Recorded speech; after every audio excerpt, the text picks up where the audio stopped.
반갑습니다. 대기업 시청자 여러분들, 그리고 많은 삼성전자 주주 여러분들. 저는 수많은 정보들 가운데서 유익한 정보를 꼽아서 기업과 연계해서 분석하고 빠르게 알려드리는 대기업의 반도체 전문으로 멘토해드리고 있는 루민이라고 합니다. 저희는 그날 최신 거시 정보, 미시 정보들을 하나하나 분석해서 알려드리기 때문에 좋은 소식만 전할 수도 있고 안 좋은 소식만 전할 수도 있다는 점 이해해 주시기 바라면서 영상을 시작해 볼 건데요. 영상을 시작하기 전에 구독하지 않으셨다면 구독부터 해주시면 좋겠죠. 이 삼성전자가 장중에 갭상승으로 시작했는데 장중 갭상승 부분을 메꾸면서 다시 좀 하락하고 있죠. 상승 메꾸는 것으로 보이긴 하는데 떻게 될지 확신은 할 수는 없지만은 향후 흐름세에 영향을 줄 만한 네 가지 모멘텀이 있습니다. 그 부분을 확실히 좀 짚어드릴게요. 그러면은 어느 정도 이제 계획을 세우시는데 도움이 되시겠죠. 삼성전자가 최근에 이 HBM3E를 GTC 2024에서 엔비디아가 주최하는 행사죠. 거기서 12단 적층력, 그러니까 HBM이 단으로 이 D램이 12겹으로 이렇게 적층이 되는 거죠. D램이 여기서 이렇게 적층이 되고 TSV 공정으로 인해 가지고 슬로우 실리콘, 그러니까 관통시킨다는 거죠. 실리콘을 관통시켜서 여기에 범핑을 하고 여기 또 범핑을 해서 정기적인 연결을 시켜주고요.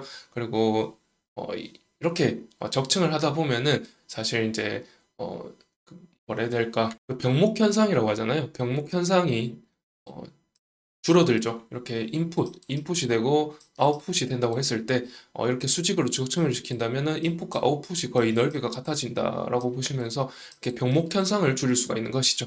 그런 점에서 굉장히 이 대역폭이라는 게 커집니다. 대역폭이 커지면은 한 번에 처리할 수 있는 그 데이터량이 많아지고요. 그렇게 되면은 이제 최근에 챗 GPT라든지 이런 것들을 봤을 때 3,000자 이상의 그 글들을 1분도 안 돼서 처리해 주잖아요. 그런 부분을 봤을 때 아웃풋이 굉장히 빨라진다라는 점에서 이제 AI 반도체와 함께 더불어서 서버실에 이제 패키징 되면서 납품이 되면은 거기서 이제 거대 언어를 처리하는데 사용이 된다, 이렇게 아시면 되는데, 그 HBM 12단으로 적층을 했단 말이죠. SK 하이닉스는 8단까지 적층을 했습니다. 8단 적층을 했는데 12단 적층을 왜 엔비디아가 채택을 하지 않냐?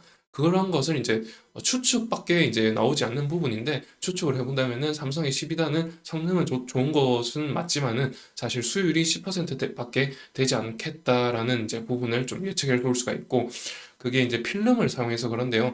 이 하이닉스는 일본의 업체와 오랜 기간 동안 이 고급 기술인데 에폭시 플로어라는 제품을 개발을 하면서 그것으로 이제 TC 본동을 통해서 그 8단을 적층을 시키면서 이제 붙여야 되잖아요. 본드라는 게 붙인다는 뜻인데 에폭시 플로어라는 그 기술 바탕으로, 굉장히 고급 기술 바탕으로 이렇게 적층을 시키는데 이 수율을 40에서 45%까지 끌어올렸다고 하는데, 삼성은 이 필름을 NCF라는 필름을 사용을 해서 이제 사용을 한단 말이죠. 그 접착을 시키는데 이게 수율에 별로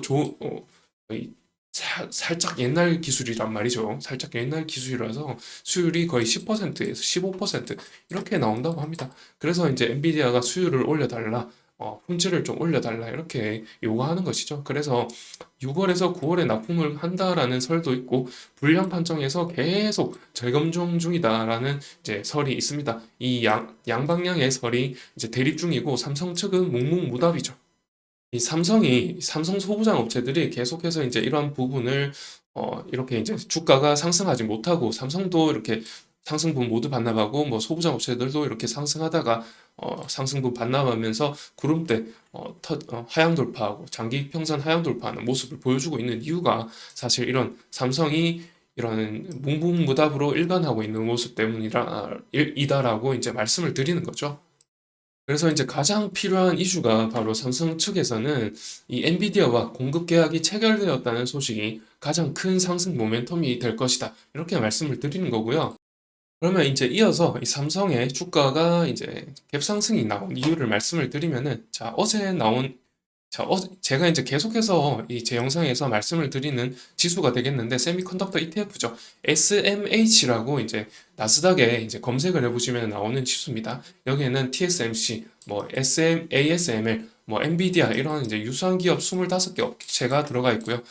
그렇다 보니까 사실 삼성과 큰 연관이 있는 기업도 있겠습니다만은 크게 영향을 미치는 건 SK 하이닉스겠죠. 왜냐하면 TSMC라든지 엔비디아가 이제 가장 큰 비중으로 들어가 있다라는 부분을 이해하신다면은 이제 그렇게 유추해 볼 수가 있는 것이죠. TSMC의 실적과 SK 하이닉스, 삼성 모두 다 24년 1분기 실적이 어닝 서프라이즈가 나왔습니다만은 그런 점에서 이제 엔비디아의 1분기 실적이 5월 22일자에 발표가 되는데 충분히 기대가 됩니다만은 삼성의 영향이 크지 않다라는 점에서 조금 미미하게 이렇게 영향을 끼친다. 이렇게 이해하시면 되겠고, 지금 보시면 화요일 저녁에 이렇게 양봉 크게 그려주고, 어제 우리 장이 열리지 않았죠? 그런데 어제 저녁에 이렇게 크게 양봉을 그려주면서 이 더블로 호재성 양봉이 나오면서 우리나라에 크게 영향을 줄 것이다 이렇게 예측하고 있는데 SK 하이닉스와 한미반도체 이렇게 갭상승 나오면서 크게 상승하는 모습을 보여주고 있지만 삼성의 소부장은 좀 영향이 덜한 모습을 보여줍니다. 그런 이유는 아까 말씀드린 대로 이제 삼성의 소부장이라서. 라는 부분이 제일 큽니다, 사실. 그래서 지금 여기서 유의미하게 보셔야 될 부분은 사실 보시면 지금 이 채널과 이 저항선과 이 지지선 이렇게 이제 이 채널을 지금 계속해서 조정해 줄 것이다 이렇게 조정할 것이다 이렇게 예측을 했었는데 이걸 갭 상승 돌파하면서 갭 상승했기 때문에 큰 이제 호재성이다 이제 앞으로 계속해서 이제 이 부분만 매물을 소화하면서 이제 돌파한다면은 이제 계속해서 이제 우상향하는 모습을 보여줄 것이다 이렇게 예측이 되는 부분이고요. 화요일 날에는 지금 이렇게 이 채널이었거든요. 이 채널을 또 돌파하면서 상승을 해줬기 때문에 사실 더블로 이제 좋은 영향을 끼친다라고 이제 말씀을 드리는 거고요. 그리고 어제 9시 반에 이 CPI 지수가 하락하는 모습을 보여주면서 국채금리도 이렇게 하락하는 파란색을 이렇게 보여주고 있죠. 그렇다 보니까 지금 보시면은 환율도 지금 새로 고침해서 보면은 1350원을 돌파하향했습니다. 지금 계속해서 이제 떨어질 것으로 보입니다. 이제 CPI도 이제 떨어지고 있고, 국채 금리도 저런 식으로 떨어지기 때문에 달러도 이렇게 계속해서 하락할 것으로 보이죠. 그렇다 보니까 지금 코스피에서 지금 외국인이 2천억 원 정도 순매수를 들어오고 있고, 기관도 뭐 5천억 이상 이렇게 순매수를 들어오고 있죠. 그래서 코스닥에서는 사실 좀 코스닥에 많은 비중으로 반도체 업종이 들어가 있기 때문에 외국인 기관이 이렇게 많이 좀 들어와줬으면 좋겠는데 코스피에 비해서 좀 미미한 수준으로 이렇게 순매수가 들어와 주고 있죠. 그래서 순매수가 지금 외국인 부분에서는 계속 뭐 700억, 300억 왔다 갔다 하면서 이렇게 보여주는데요. 지금 시간이 10시 반인데 장 마감까지 뭐 1000억 가까이 이렇게 순매수를 들어와 준다면은 사실 코스피에서 좋은 흐름이 나올 것으로 보입니다. 이 코스피의 차트를 보신다면은 코스피가 아니라 코스닥이죠. 코스닥의 차트를 보신다면은 지금 사실 이 지지선을 돌파하향했다가 지금 터치하고 지금 이 지지선을 돌파 상승하면서 갭 상승이 나왔거든요. 그런 점에서 코스닥이 충분히 이제 반등할 여지는 있습니다. 기술적으로는 반등할 수가 있는데 코스닥에 뭐 반도체 업종만 있는 건 아니다 보니까 사실 좀 어떻게 될지 확신은 할 수가 없죠. 그런데 계속해서 말씀드리는 거지만 이제 코스닥에 외국인이 이제 1000억 이상 들어와 준다면은 거래 대금에서 거의 35%가 반도체 업종에서 이루어지기 때문에 충분히 이제 1000억 정도 들어와 준다면은 상승 모멘텀이 크게 생길 것이다 이런 말씀을 드리는 거고요.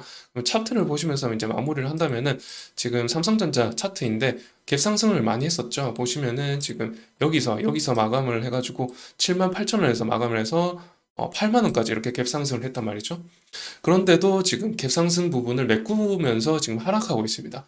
이런 모습을 보여주고 있는 것 자체가 지금 엔비디아와의 계약 성사가 이루어지지 않고 있다라는 부분이 가장 크게 이제 미치고 있다고 이제 저는 분석하고 있는 것이죠.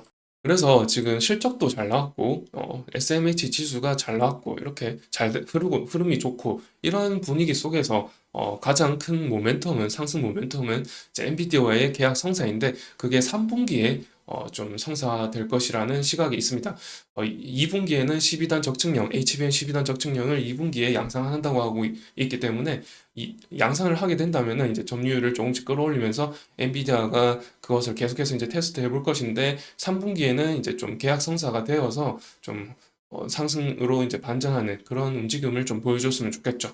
그래서 충분히 이제 네 가지 모멘텀 적용받을 수 있는 네 가지 모멘텀을 충분히 설명드렸으니까 영상은 여기서 마치도록 하고요. 그럼 영상이 좋으셨다면 좋아요와 구독 부탁드리면서 마칠게요. 그러면 시청해주셔서 감사드린다는 말씀드리겠습니다. 감사합니다.